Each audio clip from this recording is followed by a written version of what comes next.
রয়েছি কামারহাটির জ্যোতি বসু ভবনে। এবারে বরানগর বিধানসভা কেন্দ্রের বামফ্রন্ট মনোনীত সিপিআইএম প্রার্থী সায়নদীপ মিত্র, তো ওনার সঙ্গে দেখা করতে এসেছি। বরানগর বিধানসভা কেন্দ্র আর জ্যোতি বসু এই দুটো নাম কিন্তু একেবারে অঙ্গাঙ্গী ভাবে যুক্ত, আমরা সবাই জানি। কারণ এই বরানগর বিধানসভা কেন্দ্র থেকে বহুবার জ্যোতি বসু দাঁড়িয়েছেন, তিনি এখান থেকে বহুবার জিতেছেন, হেরেওছেন। আসলে সব মিলিয়ে বরানগর আর জ্যোতি বসু এই দুটো নাম অঙ্গাঙ্গী ভাবে রাজনৈতিক ইতিহাসে যুক্ত এবং এর একটা আলাদা ঐতিহ্য রয়েছে। আর সেই কেন্দ্রেরই এবারের প্রার্থী সিপিআইএম এর প্রার্থী সায়নদীপ মিত্র। কি বুঝছেন তিনি ভোটের প্রচারে বেরিয়ে এই বরানগরবাসীর মন? এই বরানগরবাসী বা কি ভাবছেন এবারে? কাকে নির্বাচিত করবেন, কাদের নির্বাচিত করবেন, কেমন হতে চলেছে সেই প্রচার এবং তার সঙ্গে ভোটের রেজাল্ট, সেই সমস্ত কিছু নিয়ে আলোচনা করব। চলুন সায়নদীপ মিত্রর সঙ্গে কথা বলি।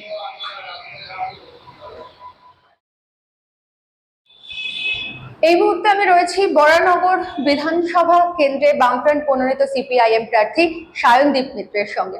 প্রথমে আপনাকে শুভেচ্ছা জানাচ্ছি। বরানগর বিধানসভা মানেই এটার একটা ঐতিহ্য রয়েছে, মানে জ্যোতি বসু এখান থেকে জিতেছেন, হেরেওছেন, একটা আলাদা ঐতিহ্য রয়েছে এই বিধানসভাটার। তো কি মনে হচ্ছে এখানকার মানুষজনের রেসপন্স কেমন? বরানগর অত্যন্ত ট্র্যাডিশনাল সিট।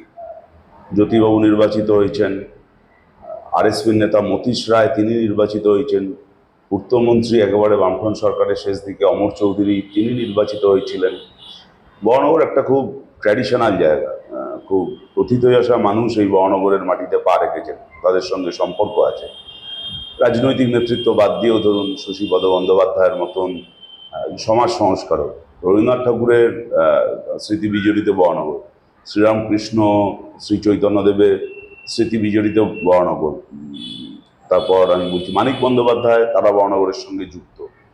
এরকম একটা ট্র্যাডিশনাল সিট বরানগর। এবং একটা গণতন্ত্রের লড়াই যখন পশ্চিমবাংলায় হচ্ছে 70-এর দশকে, তখন এই বরানগরের মানুষ রক্তাক্ত হয়েছে, কিন্তু কখনো শত্রুর কাছে আত্মসমর্পণ করেনি। এইরকম একটা সিট স্বাভাবিকভাবেই রাজনৈতিকভাবে সামাজিকভাবে অত্যন্ত গুরুত্বপূর্ণ সিট। বামপন্থীদের একটা স্ট্রং হোল্ড, স্ট্রং বেস। 2011 থেকে 2026 হয়তো সেখানে কিছুটা আমাদের মাটি দুর্বল হয়েছে, কিছুটা আমাদের জমি দুর্বল হয়েছে, কিন্তু মানুষ তার অভিজ্ঞতাই তো সবচেয়ে বড় শিক্ষক। কারণ মানুষ সেখানে আবার নতুন করে বামপন্থার দিকে ঘুরতে চাইছে। এই সিট যখন আমাকে পার্টি ক্যান্ডিডেট হিসেবে লড়বার জন্য মনোনীত করেন, তখন এটা মনে হয়েছিল যে তৃণমূল বিজেপির মধ্যেই হয়তো এই সিটটা সীমাবদ্ধ থাকবে। আজকে এই সিট বামপন্থীদের পক্ষে যেভাবে মানুষের ঢল নামছে, মহিলাদের যেভাবে রেসপন্স পাচ্ছি, এটা অভূতপূর্ব সারা বরানগরে। আমার ধারণা ছিল না, আমি ছাত্র যুব আন্দোলন করার সময় থেকে বরানগরে অনেকদিন ধরেই যাতায়াত ছিল, আমাদের কামারহাটি বরানগর একসাথে ছিল। আমি কামারহাটি বিধানসভার অরিজিনালি বাড়ি, কিন্তু কামারহাটি বরানগর ছাত্র যুব সাংগঠনিকভাবে আমরা সব এক জায়গাতেই ছিলাম। এমনকি জ্যোতিবাবু যখন এই সিটে প্রতিদ্বন্দ্বিতা করতেন, তখন কামারহাটি বিধানসভার একটা অংশ বরানগরের মধ্যে ছিল। সব মিলে আমি আর কথা বাড়াচ্ছি না, খুবই ট্র্যাডিশনাল সিট। এবং সেই সিটে বামপন্থার যেভাবে সত্যি কথা পুনরুত্থান ঘটছে, বহু মানুষ ফোন করছে, মহিলাদের যে রেসপন্স পাচ্ছি খুবই ইতিবাচক। আপনি দুবার ধরে মহিলাদের কথা বললেন বলে একটু প্রশ্নটা করছি যে আপনি একবার পুরুষদের কথা বলছেন না, মহিলারা কি তাহলে ক্রাশ খাচ্ছে? না, আমি ভাবছি যে সেটা বলতে পারবো না, কিন্তু অভয়ার ঘটনার পর এটা কিন্তু ফার্স্ট নির্বাচন, সেইটা একটা কিন্তু দেখার ব্যাপার। মানুষ দেখেছে এবং মহিলারা যেভাবে অভয়ার ঘটনায় আন্দোলন সংগ্রাম গড়ে তুলেছিল এবং যা গোটা আন্তর্জাতিক ক্ষেত্রে একটা আলোড়িত ব্যাপার, আলোচিত বিষয়, সেই রকম একটা ইস্যুর পর, এবং দেখেছে যে Trinamool BJP, Kolkata police, ED, CBI মিলে অভয়ার অপরাধীদের কিভাবে আড়াল করা হয়েছে, সেই জায়গায় দাঁড়িয়ে আমার মনে হয়েছে যে এই অভয়ার বিচারের দাবিটা মহিলাদের ভেতরে একটা অবদমিত যন্ত্রণার মধ্যে রয়েছে। নির্বাচনে হয়তো তার রিফ্লেকশন ফুটবে, সেটা হয়তো নির্বাচনে তার একটা প্রতিফলন ফুটবে। সেই জন্য মনে হচ্ছে মহিলাদের রেসপন্সটা খুবই ইতিবাচক। পুরুষদের রেসপন্সটা, আর মহিলারা অনেক যেহেতু মা হয়, তাদের মধ্যে একটা স্বাভাবিক স্বতঃস্ফূর্ততা থাকে, সেই কারণে হয়তো চোখে পড়ছে বেশি। পুরুষরা নিশ্চয়ই তারা তো ভোট দেবে। সবাইকে নমস্কার। দিদি ভাই, ওদের জেনারেশনের জন্য এবার ভোটটা দিন আমাদের। শিক্ষা, স্বাস্থ্য, চাকরি সব পেশে দিয়েছে। তো আপনার বিপরীতে যারা রয়েছেন, একদিকে অভিনেত্রী আর অন্যদিকে অলমোস্ট অভিনেতা। তো এই অভিনেত্রী অভিনেতার বিপরীতে দাঁড়িয়ে নিজেকে নেতা হিসেবে কিভাবে প্লেস করছেন? দেখুন, আমার তো সিনেমা ফ্লপ করেছে বলে রাজনীতিতে সেরকম ব্যাপার নয়। আমি আজীবন আদ্যন্ত রাজনীতি করালো, আমার রাজনীতিতেই থাকা, রাজনীতিতেই শুরু, রাজনীতিতেই শেষ। সিনেমা ফ্লপ করলো বলে রাজনীতিতে এলাম, রাজনীতি ফ্লপ করলে আবার সিনেমায় ফিরে যাব, এসবের তো কোনো সিন নেই। আর এখানে দুজন ক্যান্ডিডেট সবই একই পলিটিক্যাল পার্টির, ওদের প্রতীকটা আলাদা, রাজনৈতিক দলটা এক। তৃণমূলের যিনি রয়েছেন তিনি কোনো রাজনৈতিক লোকই নন, তিনি একটা কন্টেন্ট ক্রিয়েটার। সিনেমা তার ফ্লপ করেছে তাই মুখ্যমন্ত্রীকে ধরে আমি ওইসব চটি চেটে সদ্য ব্যবহার করতে চাই না। তিনি ম্যানেজ করে মহানগরের মতন সিটে এসে তাকে বাই ইলেকশনে গুঁজে দিয়েছিলেন। মহানগরের মানুষ তার ঠেলা টের পাচ্ছেন। আর এই বিজেপির প্রার্থী, সে অরিজিনালি তৃণমূলেরই প্রার্থী, সব ঘাটে জল খেয়ে এসছে, এখন বিজেপিতে ঢুকেছে। তৃণমূলের হয়ে এই মহানগরে যিনি নৈরাজ্য সৃষ্টি করেছিলেন তিনি এখন বিজেপিতে গিয়ে ধোয়া তুলসী পাতা হয়েছেন। আবার বিজেপির নেতার সেই তার চামচা বলতে পারেন পোষ্যপুত্র হলো এই বিজেপির প্রার্থী এখানে। ও তো এখানে আমি দেখলাম ওদের নেতারা এখানে বলছে যে ও নাকি ডিল করে বসে রয়েছে, এই হবে নাকি বিধায়ক হলেই ও নাকি তৃণমূলে যাবে। 15 দিন কেন 15 মাস অমিত শাহ পড়ে থাকলেও পশ্চিমবাংলায় বিজেপির সরকার হবে না, আমাকে এবারে জিততে হবে, জিতে আমি তৃণমূলে গিয়ে ও জীবনে বিধায়ক হওয়া হবে না, কিন্তু তৃণমূলে যাওয়া হবে সেটা আমি নিশ্চিত বলতে পারি। ও তৃণমূলেরই প্রোডাক্ট, আবার তৃণমূলেই ফিরে যাবে। কয়েকদিন বিজেপির হয়ে ভাড়া খাটতে এসছে, আর তৃণমূলের নেতাদের সাথে ব্যবসা করে, কি করে তৃণমূলের বিরুদ্ধে লড়াই করবে। ওই প্রার্থী এসব কোনো আমাদের কাছে ফ্যাক্টর নয়, এটা রাজনৈতিক লড়াই। তৃণমূল বিজেপি একটাই রাজনৈতিক দল এবং মানুষের জীবন জীবিকার বিরুদ্ধে ওরা যুদ্ধ ঘোষণা করেছে, আর আমাদের মানুষের জীবন জীবিকাকে বাঁচাবার লড়াই। এই তো রাজনৈতিক সংগ্রাম, এখানে ক্যান্ডিডেট আপনাদের কাছে আসছেন পরিচিত হতে। ভাই নমস্কার, আপনারা দুয়ার আশীর্বাদ করুন। আমরা যদি 2021টা দেখি তাহলে দেখবো এখানে যিনি তৃণমূলের ক্যান্ডিডেট ছিলেন আর কি, তাপস রায় তিনি এখন বিজেপিতে। আবার যদি দেখি যে যিনি বিজেপির ক্যান্ডিডেট ছিলেন পার্নো মিত্র, তিনি এখন মানে তৃণমূলে চলে গেছেন, কোথাও দাঁড়াতে পারেননি ঠিকই, কিন্তু কালীঘাটে গিয়ে বসেছেন। তো এটা একটা পুরোটা সার্কাস চলছে, এই যে একটা খেলা চলছে বা সার্কাস চলছে, তার বিরুদ্ধে লাল পতাকা ধরে দীর্ঘদিনের যে আন্দোলন, সেই আন্দোলনকে আগামীতে কিভাবে প্লেস করবেন বা নিয়ে যাবেন, কি প্ল্যান রয়েছে? আপনি সার্কাসের কথা বললেন, একটা বিখ্যাত তুর্কি প্রবাদ আছে যে একজন জোকার তিনি রাজপ্রসাদে প্রবেশ করলে তিনি রাজা হয়ে যান না, তিনি সার্কাসের জোকারই থাকেন। তেমনি এই যে সার্কাসের জোকার নিয়ে আলোচনা করছেন, আমরা রাজনীতিটাকে সার্কাস বানাতে চাই না, মহানগরের মানুষও চান না। তাই আবারও বললাম যে রাজনীতির লোকেদের থাকা দরকার। সিনেমা ফ্লপ করে সেখানে কলকে না পেয়ে আবার সে রাজনীতিতে ঢুকে যাবেন, আবার রাজনীতিতে ফ্লপ করলে আবার সিনেমায় ফিরে যাবেন। এটা রাজনীতির মতন একটা সিরিয়াস ইস্যুতে, এখানে মানুষের জীবন জীবিকা, বাঁচা মরা, সমাজ, অর্থনীতি, সংস্কৃতি, কৃষ্টি সব যুক্ত, সেখানে এই ফাজলামিটা চলে না। আর বিজেপির প্রার্থী আমি আবারও বললাম যে ও অরিজিনালি তৃণমূলেরই লোক, লাইন করে বসে রয়েছে, তৃণমূলের নেতাদের সাথে ব্যবসা করে, আবার তৃণমূলেই ফিরে যাবে। মাধব সাদাশিব গোলওয়ালকরের আদর্শে তৃণমূলে গেছে, বিজেপিতে গেছে, ওর বউ টিকিট পায়নি, নিজেদের মধ্যে ব্যক্তিগত দেনা পাওনার হিসাব, তাই তৃণমূলের বিজেপিতে গেছে, আবার তৃণমূলে ফিরে আসবে। আর সেটিং শুধু লাস্ট যে উদাহরণ, এবং সেটিংটা দেখুন মানুষের স্লোগান, মানুষের অভিজ্ঞতায় এই ইডি সিবিআই ফাইল যেভাবে চুরি হলো, এখানে বিজেপির আশীর্বাদেই তৃণমূল যে এই নৈরাজ্য করা সুযোগ পায় 19, 21, 24 ধরে এই তিনটে নির্বাচনে আবারও পার্থ চট্টোপাধ্যায়ের বাড়িতে আবার ইডি গেছে, আবার ফিরে যাবে, পার্থ চট্টোপাধ্যায় বেল পাবে, সুদীপ্ত সেন বেল পাবে, এই নাটকগুলো চলবে, মানুষ তো দেখেছে। কিন্তু বরানগর হলো সেটিং এর সবচেয়ে বড় উৎকৃষ্ট উদাহরণ। এখানকার তৃণমূলের যিনি এমএলএ ছিলেন তিনি তৃণমূলের সব নৈরাজ্যের নায়ক। বরানগর জুড়ে যাবতীয় অরাজকতা তিনি তার হাত ধরে শুরু হয়েছিলেন, তিনি এখন বিজেপি থেকে ধোয়া তুলসী পাতা হয়েছেন। আবার ওই 2021 সালে বিজেপির যিনি ক্যান্ডিডেট ছিলেন, আপনি যেটা বললেন, তিনি তৃণমূলে ফিরে এসছেন। একজন যেমন সিনেমা থেকে ফ্লপ করে এখন রাজনীতিতে এসছেন, ও সিনেমায় ফ্লপ করে এখনো ক্যান্ডিডেট হতে পারেননি, ভবিষ্যতে কি হবে আমি জানি না। এই সেটিং এর বিরুদ্ধে, সেই সেটিংটা ভেঙে বরানগরের মানুষ চায় একটা নতুন আধুনিক বরানগর তৈরি করতে। দেখুন, আমি আবারও বলছি, রাজনীতি অত্যন্ত সিরিয়াস জিনিস, এটা কোনো সার্কাস নয়। তাই জোকারদের এই রাজনীতিতে থাকাটা উচিত নয়। রাজনীতি বরানগর জুড়ে এই 2011 থেকে 2026 15 বছর বরানগর ক্ষত বিক্ষত হয়েছে, রক্তাক্ত হয়েছে, পাড়ায় পাড়ায় আমি ঘুরছি, কত যে সমস্যা আমি আপনাকে বলে বোঝাতে পারবো না, কতগুলো স্কুল বন্ধ হয়েছে, দুটো কলেজ তুলে দিয়েছে, রাস্তাঘাটে জমা জল, পানীয় জলের সমস্যা, দুষ্কৃতি রাজ, বেআইনি প্রমোটিং, পুকুর ভরাট, এর বিরুদ্ধে বরানগরকে বাঁচাবার আমাদের লড়াই। আমরা শুধু বরানগর বিধানসভার জন্য কি করব? বিধানসভার নির্বাচনটা অবশ্যই রাজ্যের নির্বাচন, সেখানে রাজ্য বামফ্রন্ট তারা বিধানসভায় ক্ষমতায় সুযোগ পেলে বা বিধানসভা পরিচালনা সরকার নিয়ন্ত্রণ করবার সুযোগ পেলে কি করবে সেটা রাজ্য বামফ্রন্ট তাদের ইস্তেহারে বলেছে, সেগুলো তো রাজ্যের দাবি থাকবে। কিন্তু বরানগরের জন্য আমরা কি করে করব, কিভাবে বরানগরকে সাজাবো, বরানগর বিধানসভার জন্য আমরা একটা আলাদা ইস্তেহার তৈরি করেছি, সেটা প্রত্যেক মানুষের কাছে পৌঁছে দিচ্ছি এবং সেই ইস্তেহারে যেগুলো করব তার কি নির্দিষ্ট প্ল্যান, কোথা থেকে টাকা অ্যালটমেন্ট হবে তারও পরিকল্পনা অলরেডি আমরা করে ফেলেছি। এবং এই সিটটা আপনারা বললেন জ্যোতিবাবুর সিট, জ্যোতিবাবু একটা কথা বারবার বলতেন, ব্রিগেডের মিটিং এ শুনতাম, যেটা পারবেন মানুষকে সেটাই বলবেন, যেটা পারবেন না সেটাও মানুষের কাছে স্বীকার করবেন। এই যেগুলো করবো, যেগুলো পারবো, ইস্তেহারে শুধু বরানগর বিধানসভার জন্য একটা আলাদা ইস্তেহার, সেটা আমরা পাবলিক করেছি। এটা দীর্ঘ সময় এখানে বললে দর্শকরা ক্লান্ত হয়ে যাবে শুনতে শুনতে, তাই এই মূল সমস্যাগুলো ডিল করার জন্য আমরা বরানগর ইস্তেহারেই আমাদের খুব স্পষ্ট করে আধুনিক, নতুন, উন্নত বরানগর, মডেল বরানগর তৈরি করার কথা ভেবে রেখেছি। বরানগরের জন্য নতুন করে ইস্তেহার বানিয়েছেন, বরানগরকে মডেল করবেন, সেটা খুবই ভালো কথা। কিন্তু আমরা যদি একটু অতীত ইতিহাস দেখি, আপনি যেহেতু বলছেন আপনার বাড়ি এখানেই, আপনি বরানগরের ভূমিপুত্র, তো সেক্ষেত্রে বরানগরের একটা বিস্তীর্ণ অঞ্চল কিন্তু রয়েছে কলোনি এলাকা। এবার কলোনি মানেই আমরা জানি যে উদ্বাস্তু, শরণার্থী। এই উদ্বাস্তু শরণার্থীরা, আমরা যদিও ধর্মের ভিত্তিতে মানুষকে ভাগ করতে চাই না, কিন্তু তারপরেও কোট আনকোট হিন্দুর সংখ্যা কিন্তু অনেক বেশি।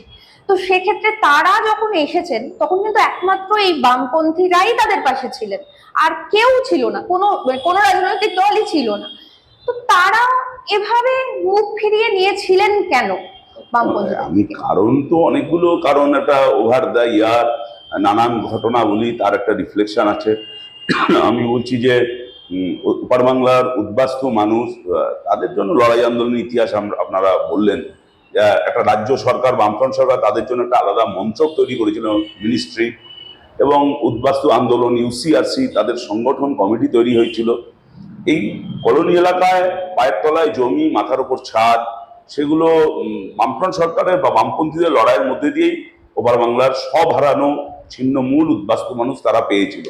এবং সেই মানুষ, কলোনি আমাদের একটা দুর্ভেদ্য ঘাঁটি ছিল, এখনো নেই সবটা আমরা বলবো না, কিন্তু এরা অতীতের জেনারেশন, যারা সেই সময় বামফ্রন্ট সরকার উদ্বাস্তু মানুষের জীবনের যন্ত্রণা এবং বামফ্রন্ট সরকার সেই যন্ত্রণা মোকাবিলার জন্য কি করেছিল তার সাক্ষী ছিল। কিন্তু আজকের প্রজন্ম হয়তো সেইটা তারা দেখেনি, তার ফলে তাদেরকে নানানভাবে বিভ্রান্ত করবার চেষ্টা হয়েছে, সুযোগ হয়েছে। অন্যান্য ক্ষেত্রে যেভাবে পশ্চিমবাংলার মানুষকে নানানভাবে বিভ্রান্ত করে, নানান চক্র, এটা তো আর একদিনের ব্যাপার না, বামফ্রন্ট সরকারকে ফেলে দেওয়া, সেই পুরুলিয়া অস্ত্রবর্ষণ থেকে হিলারি ক্লিন্টনের আসা, সব একটা ক্রোনোলজি মেনে সেরকম ভাবে এই কলোনি এলাকাতেও টার্গেট করা হয়েছিল যে কিভাবে বামপন্থীদের সম্পর্কে একটা বিদ্বেষ তৈরি করা যায়, ওপার বাংলার মানুষ দেশভাগ, তার সম্পর্কে, ইতিহাস সম্পর্কে বিকৃত ইতিহাস তৈরি করে সেই মানুষগুলোকে ভুল বোঝানো যায়। এবং আমি আবারও বলছি, এখনকার প্রজন্ম হয়তো সেই কলোনি তৈরি করার ইতিহাস এবং সেই কলোনি তৈরি করবার পেছনে বামপন্থীদের ইতিহাস অনেকে ভুলে গেছেন। তার ফলে কিছুটা হলেও সেইখানে আমাদের দেশটা হয়তো ধাক্কা খেয়েছে। কিন্তু আবারও বলছি, মানুষের অভিজ্ঞতাই সবচেয়ে বড় কথা। কিছু মানুষকে কিছু সময়ের জন্য বোকা বানিয়ে রাখা যায়, সব মানুষকে সারা জীবনের জন্য বোকা বানিয়ে রাখা যায় না, সেটা প্রমাণিত হবে এই নির্বাচনে। আবার সেই কলোনি এলাকা, সেগুলো আবার দুর্ভেদ্য দুর্গে পরিণত হচ্ছে। আমি এমন কলোনিতে যাচ্ছি বরানগরে, যে এখানে তৃণমূল নো হার হয়ে গেছে। 2011 থেকে 2026 ওই কলোনিগুলোতে খালি লুট হয়েছে, সিন্ডিকেট রাজ হয়েছে, তোলাবাজি হয়েছে, 60টা জুয়ার ঠেক বসিয়েছে, ওই কলোনির তরুণ প্রজন্মকে ধ্বংসের পথে নিয়ে গেছে। কিছুদিন ধরে ওটা একটা সাকসেস পেয়েছে, কিন্তু ওই আবারও বললাম যে কিছু সময়ের জন্য কিছু মানুষ বোকা বলতে পারে, সারা জীবনের জন্য সব মানুষকে বোকা বানানো যায় না। মানুষ তার অভিজ্ঞতাতেই আবার রিগেইন করছে এবং কলোনিগুলোতে আমাদের সমর্থনের ভিড়টা আবার শক্তিশালী হচ্ছে। মনোনীত সিপিআইএম প্রার্থী,